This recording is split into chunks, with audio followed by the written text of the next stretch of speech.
ఓం శ్రీ సాయినాథాయ నమః. శ్రీ సాయి సచ్చరిత్రము 15వ అధ్యాయము. నారదీయ కీర్తన పద్ధతి. చోల్కరు చక్కెర లేని తేనీరు 2 బల్లులు.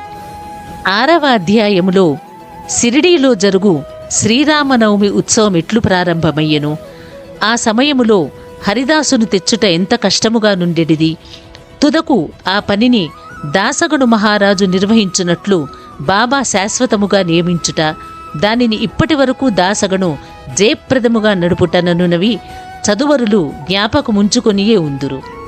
ఈ అధ్యాయములో దాసగను హరికథల నెట్లు చెప్పువారో వర్ణింతుము. నారదీయ కీర్తన పద్ధతి. సాధారణముగా మహారాష్ట్ర దేశములో హరిదాసులు హరికథ చెప్పునప్పుడు ఆడంబరమైన నిండు అంగరఖాలు వేసుకొనెదరు. తలపైన పాగా గాని, పేట అనగా ఒక విధమైన ఎర్రని మహారాష్ట్రపు టోపీ గాని, పొడవైన కోటు, లోపల చొక్క, పైన ఉత్తరీయము, మామూలుగా ధరించటి ధోవతిని కట్టుకొనెదరు. ఈ ప్రకారముగా దుస్తులు ధరించి సిరిడీలో హరికథ చెప్పుటకై దాసగను తయారయ్యెను. బాబా సెలవు పొందుటకై మసీదునకు పోయెను. బాబా అతనితో, ఏమోయి పెండ్లి కొడక, ఇంత చక్కగా ముస్తాబై ఎక్కడికి పోవుచున్నావు అనెను. హరికథ చెప్పుటకు పోవుచున్నానని దాసగను జవాబిచ్చెను. అప్పుడు బాబా ఇట్లనెను, దానికి ఈ దుస్తులన్నీ ఎందుకు? కోటు, కండువా, టోపీ మొదలగునవన్నీ ముందర వెంటనే తీసి పారవేయుము. శరీరముపై ఈ అలంకారాలన్నీ ఎందుకు? వెంటనే దాసగను వాటినన్నిటినీ తీసి బాబా పాదముల వద్ద ఉంచెను. అప్పటినుంచి హరికథ చెప్పునప్పుడు వానిని దాసగను ఎన్నడూ ధరించలేదు. నడుము మొదలు తల వరకు ఏమీయూ వేసుకొనిడివాడు కాదు. చేతిలో చిరుతలు, మెడలో పూలమాల మాత్రమే ధరించెటివాడు. ఇది మహారాష్ట్ర దేశములో తక్కిన హరిదాసులు అవలంబించు పద్ధతికి వ్యతిరేకము. నారద మహర్షియే హరికథలు ప్రారంభించినవారు. వారు తలపైన, శరీరముపైన ఏమీయూ తొడిగెడివారు కారు. చేతియందు వీణను ధరించి ఒకచోటు నుంచి ఇంకొక చోటికి హరినామ సంకీర్తన చేయుచూ పోవువారు. చోల్కరు చక్కెర లేని తేనీరు. పూనా, అహ్మద్ నగర్ జిల్లాలలో బాబాను గూర్చి అందరికీ తెలియనుగాని నానాసాహెబ్ చాందోర్కరు ఉపన్యాసముల వల్లనూ దాసగను హరికథల వల్లనూ బాబా పేరు కొంకణ దేశమంతయు ప్రాకెను. నిజముగా దాసగను తన చక్కని హరికథల వల్ల బాబాను అనేకులకు పరిచయమునర్చెను. హరికథలు వినుట వచ్చిన వారికి అనేక రుచులుండును. కొందరి హరిదాసుగారి పాండిత్యమునకు సంతసించెదరు. కొందరికి వారి నటన, కొందరికి వారి పాటలు, కొందరికి హాస్యము, చమత్కారము, సంతసము కలుగజేయు. కథాపూర్వమున దాసుగారు సంభాషించు వేదాంత విషయములను వినుటకు కొందరు, అసలు కథను వినుటకు కొందరు వచ్చెదరు. వచ్చిన వారిలో చాలా కొద్దిమందికి మాత్రమే భగవంతుని యందుగాని, యోగుల యందుగాని ప్రేమ విశ్వాసములు కలుగును. కాని దాసగను యొక్క హరికథలు వినువారుల మనస్సులపై కలుగు ప్రభావము అతి సమ్మోహనకరముగా నుండెను. ఇచ్చట ఒక ఉదాహరణము ఇచ్చెదము. ఠాణాలోనున్న కౌపీనేశ్వరాలయములో ఒకనాడు దాసగను మహారాజు హరికథ చెప్పుచూ సాయి మహిమను పాడుచుండెను. కథను వినుటకు వచ్చిన వారిలో చోల్కర్ అనునతుడుండెను. అతడు పేదవాడు. ఠాణా సివిల్ కోర్టులో గుమస్తాగా పనిచేయుచుండెను. అతడు దాసగను కీర్తనను అతి శ్రద్ధగా వినెను. వాని మనస్సు కరిగెను. వెంటనే అక్కడికక్కడే మనస్సునందు బాబాను ధ్యానించి ఇట్లు మొక్కుకొనెను. బాబా, నేను పేదవాడను. నా కుటుంబమునే నేను పోషించుకొనలేకున్నాను. మీ అనుగ్రహము చేత సర్కారు వారి పరీక్షలో ఉత్తీర్ణుడై స్థిరమైన ఉద్యోగం లభించినచో నేను షిరిడీకి వచ్చెదను. నీ పాదములకు సాష్టాంగ నమస్కారము చేసెదను. నీ పేరున కలకండా పంచిపెట్టుదును. బాబా కృపచే చోల్కరు పరీక్షలో పాసయ్యెను. స్థిరమైన ఉద్యోగము దొరికెను. కనుక మృక్కు చెల్లించవలసిన బాధ్యత ఎంత త్వరగా తీర్చినచో అంత బాగుండుననుకొనెను. చోల్కర్ బీదవాడు. వాని కుటుంబము చాలా పెద్దది కనుక షిరిడీ యాత్ర చేయుటకు ఖర్చు పెట్టుకొనలేకుండెను. ఎవ్వరైనా పర్వత శిఖరమునైనా దాటవచ్చును గాని బీదవాడు తన ఇంటి గడపనే దాటలేడని గదా లోకోక్తి.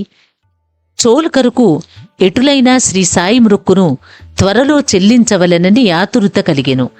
కావున తన సంసారమునకగు ఖర్చులను తగ్గించి కొంత పైకమును మిగిల్చవలెనని నిశ్చయించుకొనెను.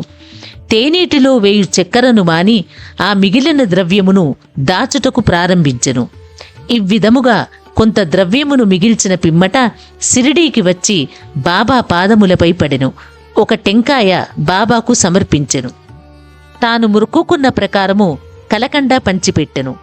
తన మనసులోని కోరికలన్నీయూ ఆనాడు నెరవేరినవనియూ తనకు ఎంతయో తృప్తిగానున్నదనియూ బాబాతో చెప్పెను.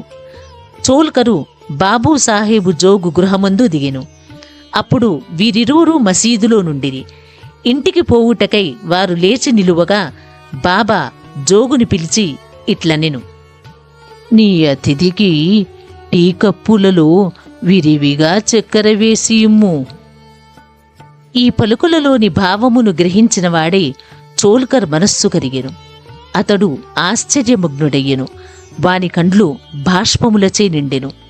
తిరిగి బాబా పాదములపై పడెను. జోగు కూడా ఈ మాటలు విని టీ కప్పులలో చక్కెర ఎక్కువగా కలుపుట అనుదాని భావము ఏమయుండునా అని యోచించెను. బాబా తన పలుకులచే చోల్కర్ మనస్సునందు భక్తి నమ్మకములను కలుగజేయవలెనని ఉద్దేశించెను. వాని ముర్కు ప్రకారము తనకు రావలసిన కండ చక్కెర ముట్టినదనియు తేయాకు నీళ్లల్లో చక్కెర ఉపయోగించకపోవుట అను రహస్య మనోనిశ్చయమును చక్కగా కనుగొనననియూ చెప్పెను. బాబా ఇట్లు చెప్పనుద్దేశించెను, నా ముందర భక్తితో మీ చేతులు చాపినచో వెంటనే రాత్రింబవళ్ళు మీ చెంతనే నుండెదను. నా దేహము ఇచ్చటనున్నప్పటికీ సప్త సముద్రములకవ్వల మీరు చేయుచున్న పనులు నాకు తెలియను. ప్రపంచమున మీకిచ్చవచ్చిన చోటికి పోవుడు నేను మీ చెంతనే ఉండెదను. నా నివాసస్థలము మీ హృదయమునందే గలదు. నేను మీ శరీరములోనే ఉన్నాను. ఎల్లప్పుడూ మీ హృదయములలోనూ సర్వజన హృదయములందు గల నన్ను పూజింపుడు.